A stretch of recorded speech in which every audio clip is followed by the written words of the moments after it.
it goes well beyond what was needed in order to declare independence. It establishes a philosophical basis for a civil democracy in which all persons are guaranteed rights by virtue of their personhood. This political genius, not just in Jefferson, but in Adams and all the other people who collected here, they saw a new time for humankind, which is that we can be free and that we can make decisions for ourselves. Here is a pantomime exchanges on the euro. Every time I predicted that a country would need a bailout, you've come back and said, oh no they don't, everything's fine. And now we face the fourth bailout, the second Greek bailout, unless of course today you're going to tell us that isn't necessary either. But the question I want to ask you today is perhaps far more serious than anything that's happened in Greece or Ireland or Portugal to date. And it is the real debt crisis, the real sovereign debt crisis that we may face within the next few weeks, and that is the integrity of the European Central Bank itself. Month after month I've warned that you can't go on buying up vast quantities of your own bad debt.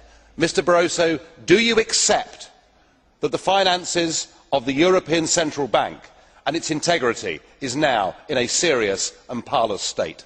Sooner or later, there will be a sovereign default in the Eurozone, so say international investors responding to a Bloomberg poll.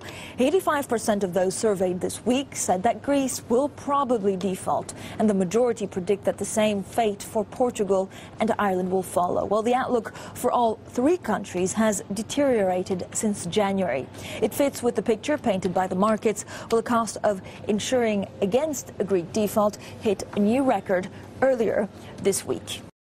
Just yesterday, the respected think tank Open Europe came out with some figures on this, and it said that of the ECB's exposure, a staggering €190 billion is exposure to the Greek state and Greek banks.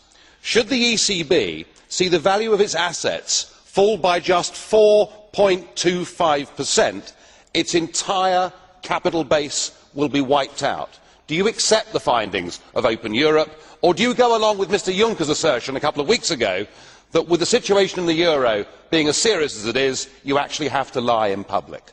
Everything that could be done to avert the storm that is now coming on.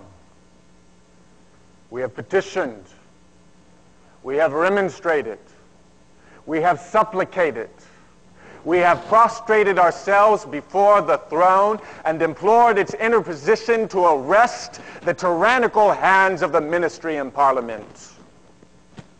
Our petitions have been slighted. Our remonstrances have produced additional violence and insult. Our supplications have been disregarded, and we have been spurned with contempt from the foot of the throne. We're seeing a country like Greece becoming engulfed in a financial and democratic tragedy. And one of the reasons that everybody is so determined to keep Greece in the euro is so that the banks don't have to take a serious hit on their faulty lending policies. So, no, something has gone seriously wrong with the banking system. And it's almost as if there's a sort of unholy alliance of politicians and bankers versus ordinary people, and I'm sure that's what the people on the streets of Athens today feel like. But the jawbone this issue all day long, but not take any action because they know that the professional speculators are driving down the euro. The short position, which the negative bets on the euro are at a historic high. Billions and billions of euros and dollars are bet on the euro's failure. Chief beneficiary of this is going to be Germany, who's a huge export market. So they're just using basically Greece, and the poor people in Greece who are losing their jobs and have to go through austerity measures. It has absolutely nothing to do with fundamental reform of that economy. They're basically sausage going through the Wall Street banking machine, and they need to ban Goldman Sachs from doing business in their country. They need to ban Wall Street firms from doing any business in their country. Until you get rid of the financial terrorists in your country is going to continue to lose jobs, unemployment is going to go up, and the quality of life is going to continue to go down because you're being held captive by financial terrorists. Cases, it might have been better to do what Iceland did and to say, look, these banks go bust, these people lose their jobs, these people lose their money. That's unfortunate, but that's life. And I suspect we're going to regret keeping the banks afloat and imprisoning countries like Greece inside a currency union to which they're just not suited. You go on saying there is no plan B. If they go on trying to keep these countries trapped inside the euro, then I'm afraid we are headed for a very sticky end indeed. And I think financially, what will bring this down in the end isn't just the Greek economy, or the Portuguese, or the Irish. In the end, what's going to bring this down is the European Central Bank itself, an organisation that all the member states have put money into.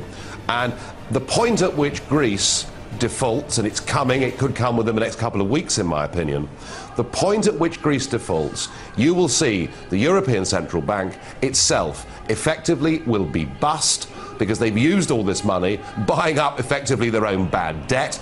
And then when the hat goes round, I just can't see countries like Finland, countries like the Netherlands putting money in. So when people lose everything and have nothing left to lose, they lose it. And that's what it is. The people know the score.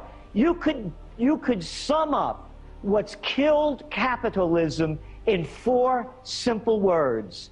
Too big to fail. And that's what's going on. The banks are failing, and they want the people to bail them out. Because, hey, after all, they don't like to take a hit, these big guys, so they call it austerity measures and privatization.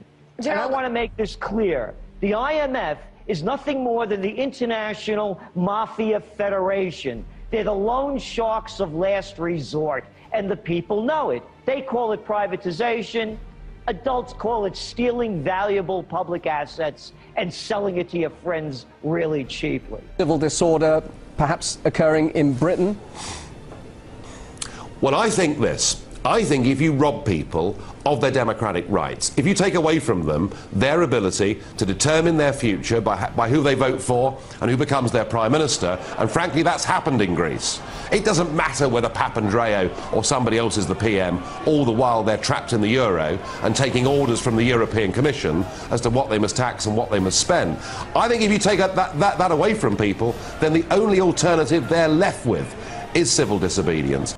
Our brethren are already in the field. Why stand we here idle? What is it the gentlemen wish? What would they have? Is life so dear, or peace so sweet, as to be purchased at the price of chains and slavery? Forbid it, Almighty God! I know not what course others may take, but as for me, give me liberty or give me death! Liberties are not the grants of princes or parliaments. That many of our rights are inherent and essential, agreed on as maxims and established as preliminaries even before Parliament existed. We have a right to them, derived from our Maker.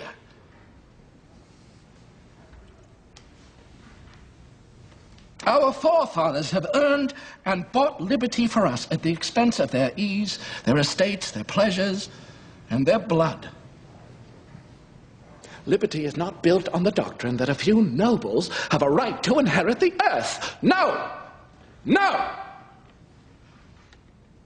It stands on this principle that the meanest and lowest of the people are, by the unalterable, indefeasible laws of God and nature, as well entitled to the benefit of the air to breathe, light to see, food to eat, and clothes to wear as the nobles or the king. That is liberty. And liberty will reign. Here's to the crazy ones, the misfits, the rebels, the troublemakers, the round pegs in the square holes, the ones who see things differently.